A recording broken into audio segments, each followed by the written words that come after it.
What is going on? I am Jack, and you're watching Log Cabin Firewood. So I hope everyone has been doing great. I've got my 500i and 044 sitting here, and I need to clean these up real quick, sharpen the chains, and I'm probably gonna go start processing some wood. I got a little bit of cookie mess to clean up first, and then the rest of the day I'm gonna spend cutting. And I gotta get this other bin built too, before it gets too cold. Still haven't fired the boiler up yet. It's still just sitting here looking pretty. I need to wash the front of it off. Still got a little bit of residual smoke on it from last year. But here in the next couple days, I think I'll probably fire this thing up. It's all cleaned up and ready to go. We got this thing all buttoned up and taken care of. A couple days ago, I had to put a new rope seal in because I noticed that when I was cleaning it out, I chewed through it. And I also did go through and take my weed burner. And I tell you, if you have a gasification stove, this right here is the ticket to cleaning it out. Like all this stuff in the back, I should have went through and actually cleaned all this out, because creosote is acidic, and creosote is what causes your boiler to leak just as fast as the pH in the water that you have circulating through this thing. But I did turn the pumps on, I don't know, probably a week ago. I got to submit my water sample, my annual sample to Central Boiler here soon. But all in all, you know, my first year running this thing, amazing. I probably got about 6 hours wrapped up into this. I went through and took the primary and the secondary fan off, and the elbow that, you know, feeds air into this thing had a little bit of creosote in it. These gassers are known to just make creosote. That's the nature of the beast. And no matter what you do, you can't get this thing hot enough to make it look like it was brand new when you first got it. There's just no way, because there's never really a fire up in here. The fire gets forced. Once I close this door, it pressurizes and forces everything down into the reaction chamber. And on the bottom side of this tube here, it's got, you know, holes, and that's what forces the air, the fire, down into the reaction chamber, and that's where the magic happens. Other than that, this thing here, it sits there and smolders up in this part. Yeah, there's a little fire in here, but not much. And that's why these things, that's why everybody says they jam up and they get all gummed up, because it's gonna happen. And for these to run the best, you gotta have dry wood. And I've got dry wood. All this stuff is right around 14-15% moisture. It's several years old. This is not 1 year seasoned wood. This is probably 2 years seasoned wood. A lot of it's ash. Yeah, I think this side's mostly ash. We got a little bit of oak over here. Some places, I don't know. A lot of it's ash, oak, maple, cherry. I don't know. I forget what I have in here, to be honest with you. Yeah, it all looks like ash to me. A lot of ash. It's good though. That'll keep us warm this winter. When I fired this thing up, well, plugged it in. I didn't really fire it up. When I plugged in the pumps and turned the machine on, I was blown away that the thing connected right to my Wi-Fi again, and I got a notification on my phone that, hey, your door's open, because this thing will give you reminders if you forget to close the door or the bypass handle. And I got the emails right away, and it was telling me, hey, something's going on, go check your boiler.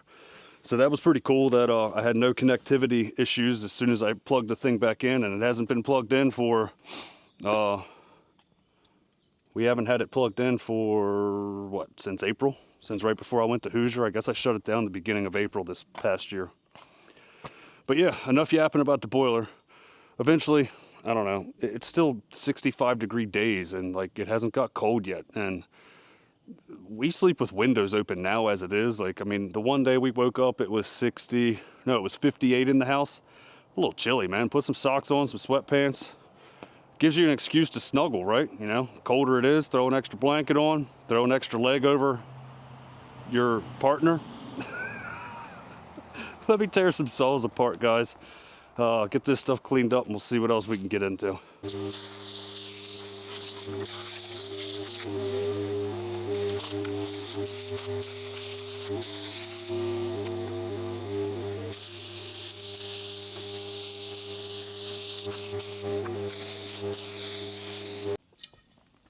So while we're here, one of the most important things that I could suggest to anybody is, if you don't have one of these or something that fits inside of the slot in your rail, get one. Because look, all this right here is what prevents your bar from oiling properly. I mean, yes, you got this oil hole here, but you can see it's all jammed up.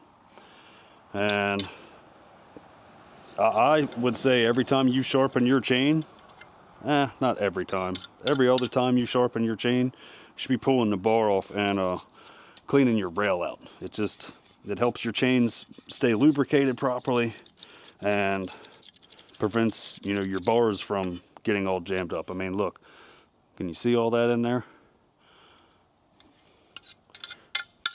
And I even take the blower and I blow the hole out and the slot. I make sure the sprockets are good. I know there are some scrunches that are this small that you can actually, but just make sure you're getting in there good and push away from the sprocket. Doesn't really matter, the sprocket's going to pull it out, but just you don't really want to push it into the sprocket. Just Jack's useless bits of knowledge. So this is the Timber Tough bench grinder, and you just barely want to nick these things. That's pretty much it. It looks like a good tooth to me. But very simple process. Just go through and tap, tap, tap. And move on with life.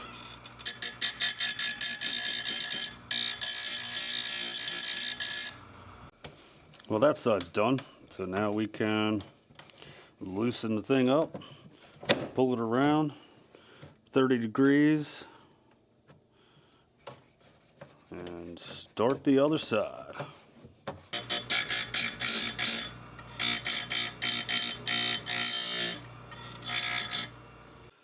We did get a delivery the other day too.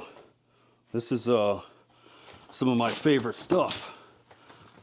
This is Mystic bar and chain lube. I got 2, 4, 6, 8, 10, 12 gallons of it. I was down to my last gallon in this one, so I figured I'd go online, and they were having a sale on the 1 gallon containers, and I muffed up and got the 2 gallon ones. But I told my buddy Matt up at Lily's Farm and Firewood that they were having a sale, so he got the gallons for, I think they were $7 a piece. And I started using this stuff, I don't know, 2 years ago. I'm not a tree cutter. All I do is cut firewood. It does wonders for me. And I'm a bargain shopper, and it was the right price. And if you became a member of the Blaine's Farm and Fleet thing, it was like $1.99 shipping on anything over 79 bucks. So that's why I got the 12 gallons of it. That should last me at least for the summer, at least until the middle of next summer. We are back over here at the Woodyard, and I started cutting on some of this, but the machine's not here, and the neighbor's using the tractor right now, so I don't want to keep cutting into this and having this stuff roll down on me. I kind of need the excavator or the tractor or my log roller, which I don't have. I could probably go home and get that, but we're going to go ahead and finish making this bin over here. And I took some people's suggestion and got one of these post-driving things. It was another 44 bucks, but whatever, it's working good so far. Gonna have to do a little trimming on this beech tree. I'm contemplating taking it completely down, but I am a tree hugger, believe it or not.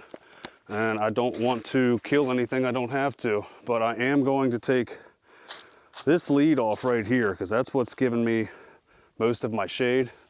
And I'm gonna trim just maybe 2 branches, maybe 3. That way, you know, I've got a good, that way it's still got a good canopy, but you know, it's getting rid of the shaded part over here on what I need.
knocked myself out, guys.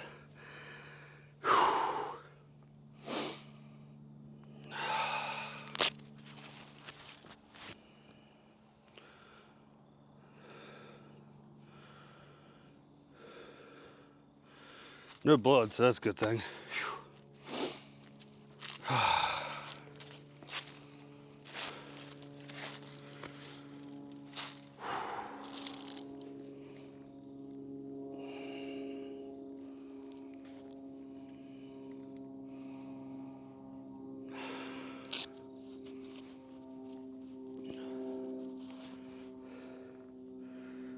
Phew.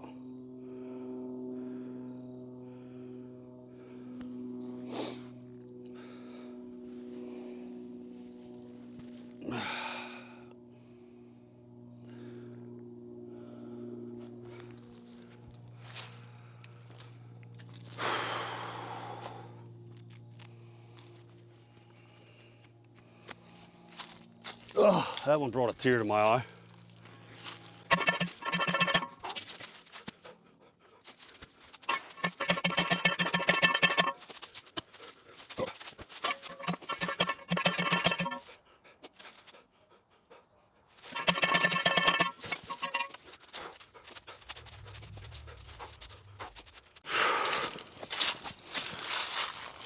My head hurts, guys. I don't know if you can see that bump. There's a good bump on there. It's 2:55 and I want to take a nap. I probably got a concussion.